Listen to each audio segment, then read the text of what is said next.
friends, welcome to Madras Samayal. இன்னைக்கு நம்ம மெட்ராஸ் சமையல்ல blondies எப்படி பண்றதுன்னு பார்க்கலாம். இது வந்து brownie மாதிரி தான், நல்ல சாஃப்ட்டா, கொஞ்சம் சூவியா, அதே நேரம் நல்ல ஃபட்ஜியா இருக்கும். நம்ம வந்து brownie பண்றதுக்கு கோகோ பவுடர் பயன்படுத்தி பண்ணுவோம். இதுக்கு வந்து நம்ம brown sugar யூஸ் பண்ணுவோம். இந்த brown sugar யூஸ் பண்றதுனால அதோட ஃப்ளேவரும் டேஸ்டும் வந்து கொஞ்சம் வித்தியாசமா ரொம்ப நல்லா இருக்கும். இது வந்து ரொம்ப ஈஸியான ஒரு ரெசிபி. இப்போ இது பண்றதுக்கு ஃபர்ஸ்ட் ஒரு மிக்சிங் பவுல்ல 1 கப் உருக்குன வெண்ணெய் சேர்த்துக்கோங்க. இது கூடவே 1.5 கப் அளவுக்கு பிரவுன் சுகர். இந்த பிரவுன் சுகரே வந்து ஒரு மாதிரி சாஃப்டாக தான் இருக்கும். இதை அழுத்தி எடுத்த கப்பில் நமக்கு வந்து 1.5 கப் சேர்த்தோன்னா கரெக்டாக இருக்கும். இது வந்து கிட்டத்தட்ட 250 கிராம் சேர்த்துட்டு இது வந்து ஒரு வாட்டி நல்லா கலந்து வச்சிடலாம். நமக்கு வந்து பிரவுன் சுகர் வேண்டாம் அப்படின்னா நம்ம நாட்டு சர்க்கரையில் கூட நம்ம ட்ரை பண்ணலாம். அதுவுமே வந்து நம்ம பேக் பண்ணி எடுக்கும்போது நல்லா சாஃப்டாக சூவியாக இருக்கும். அந்த டெக்ஸ்சருமே நல்லாயிருக்கும். இந்த மாதிரி கலந்ததுக்கு அப்புறமா இதில் வந்து 2 பெரிய சைஸ் முட்டை சேர்த்துக்கோங்க. ஒரு முட்டை சேர்த்துட்டு ஃபர்ஸ்ட் கலந்ததுக்கு அப்புறமா அடுத்த முட்டையும் சேர்த்துட்டு நம்ம நல்லா கலந்து வச்சிடலாம்.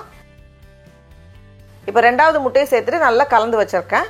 இப்போ இது கூட வாசனைக்காக 1 டீஸ்பூன் போல வெண்ணிலா எக்ஸ்ட்ராக்ட் சேர்த்துக்கோங்க. அது அப்படியே சேர்ந்து கலந்து வரப்போவே அந்த கலர் பார்க்கறதுக்கே நல்லா இருக்கும்.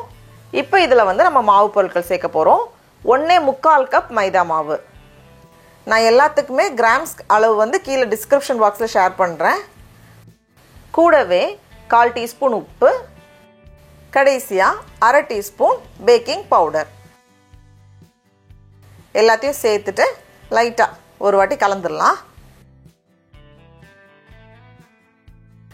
கடைசியாக இது கூட நான் வந்து ஒரு 3/4 கப் போல் சாக்லேட் சிப்ஸ் எடுத்திருக்கேன். கிட்டத்தட்ட இது வந்து 100 கிராம் வரும். அப்படி இல்லைனா நமக்கு நட்ஸ் வேணும் அப்படின்னா கொஞ்சம் சாக்லேட் சிப்ஸும் மீதி வந்து நட்ஸும் நம்ம சேர்த்துக்கலாம். நம்மளோட விருப்பத்துக்கு ஏற்ற மாதிரி நம்ம வந்து அட்ஜஸ்ட் பண்ணிக்கலாம். பாருங்க, எல்லாத்தையும் சேர்த்துட்டு கலந்து விடுறப்போ இந்த மாதிரி சூப்பராக வந்துடும்.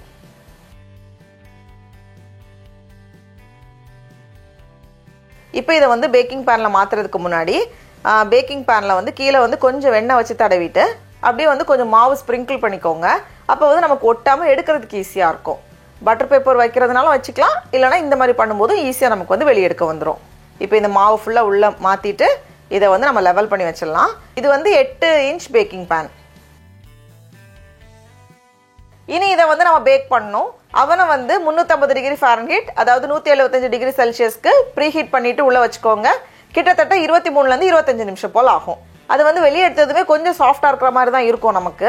அது ஆறுனதுக்கு அப்புறமா கொஞ்சம் அப்படியே செட் ஆகி வந்துடும். பாருங்கள், இந்த மாதிரி பாருங்கள் எவ்வளோ சூப்பராக இருக்குன்னு. இது அப்படியே பேக் பண்ணி எடுத்ததுமே அவ்வளோ ஒரு வாசனை கொடுக்கும் அந்த ப்ரௌன் சுகர் சேர்த்ததுனால. இது வந்து நம்ம ஓவர் பேக் பண்ணிட்டோம் அப்படின்னா ட்ரை ஆயிரும், ஒரு மாதிரி ஹார்டாக இருக்கிற மாதிரி இருக்கும்.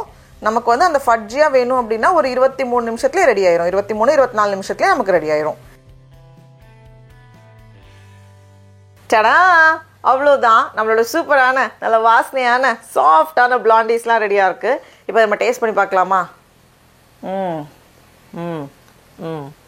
ரொம்ப நல்லா சாஃப்டாக நல்லா ஃபட்ஜியாக இருக்குது. நீங்களும் கண்டிப்பாக இந்த ரெசிபியை வீட்டை செஞ்சு பாருங்கள். உங்களுக்கு இந்த வீடியோ பிடிச்சிருந்துச்சுன்னா மெட்ராஸ் சமையலுக்கு சப்ஸ்கிரைப் பண்ணுங்கள்.